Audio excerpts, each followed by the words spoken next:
मेरा स्वागत है जी सभी स्टूडेंट्स का। हमारे साथ मौजूद हैं जसमीत भाटिया जी, लैंडमार्क इमिग्रेशन के चीफ। यूएसए का वीज़ा पंजाब, हरियाणा या नॉर्थ में इतना कम क्यों मिल रहा है, जबकि देश के दूसरे हिस्से में यूएसए का वीज़ा काफ़ी मिल रहा है? ये समझने वाली बात है और इस पर पूरी डिस्कशन जसमीत भाटिया जी से करेंगे। जसमीत जी, आपका बेहद स्वागत है जी। Hello everyone. नमस्कार जी। जसमीत जी, इसमें क्या रीज़न क्या है? पंजाब एंड हरियाणा को क्यों इतने वीज़ा यूएसए से नहीं आ रहे, जबकि इस तरह की खबरें हैं कि देश के दूसरे हिस्सों से वीज़े आ रहे हैं? सर, देखा जाए तो अभी इस टाइम पे ऑस्ट्रेलिया ने नॉर्थ इंडियन स्टूडेंट्स पे बहुत ज़्यादा शिकंजा कसा हुआ है। न्यूजीलैंड भी नॉर्थ इंडियन स्टूडेंट्स पे बहुत ज़्यादा टफ हो रहा है। देखो, आप देखने को आ रहा है कि कनाडा भी अपने डिसीजंस को लेके ज़्यादा खुश नहीं नज़र आ रहा कि इतने ज़्यादा वहाँ पे नॉर्थ इंडियंस पहुँच गए। अब प्रॉब्लम ये है कि फर्स्ट जो सबसे बड़ी प्रॉब्लम हमारे नॉर्थ इंडियंस की है कि एक हमारे अंदर एग्रेशन बहुत है। सो हम हर चीज़ को लेके हम उसका रिज़ल्ट इमीडिएट चाहते हैं। हम अगर कोई इन्वेस्टमेंट करते हैं, सपोज़ आप एजुकेशन पे इन्वेस्टमेंट कर रहे हो, हम उसको भी आरओआई की तरह देख रहे हैं कि आज पैसे लगाए हैं और कल से हमें पैसा आना शुरू हो जाए, which is not a possible in education thing. Secondly, fake documents जो एजेंट्स हैं वो बहुत प्रमोट करते हैं नॉर्थ इंडिया में। फेक फंडिंग का बहुत ज़्यादा ट्रेंड है नॉर्थ इंडिया में। सो स्टूडेंट्स, अगर हम ये चीज़ें करते रहेंगे फ्यूचर में भी, तो मेरे को लगता है कि जो सारे ही कंट्री हैं वो नॉर्थ इंडिया को, जिसको कहेंगे कि लास्ट अपनी एंट्री पॉइंट पे डाल देंगे। जो क्रीम बच्चा होगा, यानी कि जो सबसे अच्छा बच्चा होगा नॉर्थ इंडिया का, वही बाहर जा पाएगा। सो इस टाइम यूएसए से जो एम्बेसी से ट्रेंड्स पता लगे हैं वो नॉर्थ इंडिया को लेके बहुत शॉकिंग है। वो यही है कि जो नॉर्थ इंडियन स्टूडेंट्स ज़्यादातर एम्बेसी में आ रहे हैं वो ऑनेस्ट नहीं है, वो डॉक्यूमेंट्स सही नहीं प्रूव कर पा रहे हैं, वो वहाँ पहुँच के भी जब काउंटर क्वेश्चन करते हैं तो वो नहीं कर पा रहे हैं। तो उन्होंने एक माइंडसेट बना लिया नॉर्थ इंडियन स्टूडेंट्स को कि इनको वीज़ा नहीं देना चाहिए। सो स्टूडेंट्स, मेरे को लगता है कि इस टाइम पे यूएस सबसे टॉप डेस्टिनेशन है आउट ऑफ ऑल।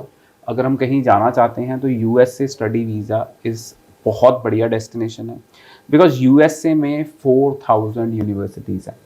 सो अगर एक डाटा आया है सामने कि कनाडा में अप्रॉक्सीमेटली कॉलेजेस एंड यूनिवर्सिटी मिला के 250 के करीब है पब्लिक। ऑस्ट्रेलिया में 170 172 के करीब है, मेरे को लगता नहीं है इतनी है, पर कॉलेजेस और यूनिवर्सिटीज़ मिला के 150 के करीब इंस्टीट्यूट्स हैं। यूके में there are 100 plus public universities और private universities also, whereas in US there are 3900 universities. 3900 university. And अगर हम मेजर डेस्टिनेशंस की बात करें, यूके, ऑस्ट्रेलिया एंड कनाडा, अगर हम तीनों का टोटल मारते हैं तो 500 यूनिवर्सिटीज़ हैं, कॉलेजेस हैं इन 3 लोकेशंस पे, वेयर एज यूएसए में देर आर 4000 यूनिवर्सिटीज़। सो कोई कंपैरिजन नहीं है यूएस का बाकी जगहों से, पहली चीज़। सेकेंडली, अगर हम देखें तो जो इंटरनेशनल स्टूडेंट्स की जो परसेंटेज है, जो इंटरनेशनल स्टूडेंट की परसेंटेज कनाडा में है, यूएस में है, यूके में है, दैट इज अप्रॉक्सीमेटली 25 to 30%। तो कोई भी कंट्री है वो 40% से ऊपर तो जाने नहीं देगा कभी भी, इंटरनेशनल स्टूडेंट की जो रेशियो है। So that is 25 to 30%, which is on the higher side, they wanted below 30% जी। सो यूएस में जो इंटरनेशनल स्टूडेंट की परसेंटेज है that is 6%। So scope of growth जो मुझे सबसे ज़्यादा किसी कंट्री में नज़र आ रहा है तो वो यूएस में है इंटरनेशनल स्टूडेंट्स का। बट हमारे नॉर्थ इंडियन स्टूडेंट्स को US as a top destination लेके चलना चाहिए। आज की डेट में जो जनवरी टू दिसंबर का एक कोटा होता है यूएस का, वो ऑलमोस्ट ख़त्म है, क्योंकि दिसंबर में ऑलमोस्ट उनका जो एक सेट सेगमेंट लेके चलते हैं कि इस साल में हमने इतने वीज़ाज देने हैं, वो ऑलमोस्ट दे चुके हैं। और नया जो अलॉटमेंट होती है नेक्स्ट ईयर की, there is a growth of 10% every year. So हर साल, जैसे last year it's coming to our knowledge कि 1,10,000 वीज़ा दिया है यूएस ने, and next year they want to give close to 140 150, that is a big jump. या एक ज़्यादा देंगे जितना लास्ट ईयर दिया है, बिकॉज यूएस में यूनिवर्सिटीज इतनी है। सो आप समझें कि आने वाले 10 साल भी यूएस अगर ग्रो करता रहे अपना नंबर, तो तब भी उन्हें फ़र्क नहीं पड़ता, इतनी ज़्यादा यूनिवर्सिटीज़ हैं। बट हमारी एक राइट अप्रोच होनी चाहिए। पहले तो अब हमने अपने दिमाग से ये निकालना है कि हम फेक फंड्स लगा के यूएस जा सकते हैं, फेक डॉक्यूमेंट्स लगा के यूएस जा सकते हैं, कुछ भी कह देंगे हाई कमीशन में हम यूएस जा सकते हैं। यूएस से हाई कमीशन एक दिन पहले आपकी फाइल का ऑडिट करती है and it is a pre planned visa. वो पहले ही डिसाइड करके रखते हैं कि इसको वीज़ा देना है कि इसको नहीं देना है।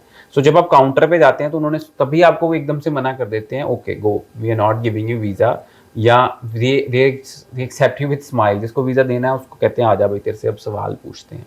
क्योंकि वहाँ पे हम इंस्टाग्राम पेज, वहाँ पे हम अपना फेसबुक पेज, तो वो जब डालते हैं तो उनको पता होता है कि ये बच्चे का वो पूरी हिस्ट्री बैकग्राउंड चेक करके रखते हैं। सेकेंडली उन्हें पता है कि कौन से कंसल्टेंट से ये बच्चा आया।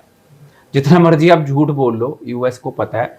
एंड जो कंसल्टेंट है उन्होंने टारगेट किए हैं कि ये कंसल्टेंट जो हैं यहाँ से डॉक्यूमेंट जेन्युइन नहीं आते, तो जो ये बच्चा वहाँ विंडो पहुँचता है उसको सीधा रिफ्यूजल मिलती है जी। सो स्टूडेंट्स बिल्कुल भी हम ये ना सोचें कि हम उनकी आंख में, जिसको कहते हैं धूल झोंकना, बिल्कुल आंख में धूल झोंक सकते हैं। सो यूएस का जो प्रोसेस है बड़ा सिंपल है। कोई 15 दिन, 2 महीने, 6 महीने वो फाइल प्रोसेसिंग के लिए नहीं रखते। 1 मिनट, 2 मिनट, 3 मिनट में उन्होंने वीज़ा दे देना है। आप काउंटर पे गए, they are decided you will get the visa and 3 दिन में आपके घर वीज़ा स्टैम्प होके आ जाना। सो मेरे को लगता है ये बहुत बढ़िया अप्रोच है यूएस की। It is a very fair system and they need only good quality students and I am very very, जिसको कहूँगा कि पॉजिटिव अबाउट यूएस, अगर आप सही ढंग से अपनी फाइल यूएस में लगाएंगे। बिल्कुल ठीक है। अब बड़े इंपॉर्टेंट पॉइंट्स जसमीत जी ने बताए हैं, तो बड़ा ज़रूरी है कि आप फेक डॉक्यूमेंट से बचें। अगर आप नॉर्थ के हैं, पंजाब के हैं, हरियाणा के हैं, जब आप बिल्कुल जेन्युइन स्टूडेंट प्रूव होंगे तभी आपको वीज़ा मिलेगा। ज़्यादा जानकारी के लिए 90413 90412 आप जसमीत भाटिया जी से बात कर सकते हैं। Thank you so much. Thank you so much.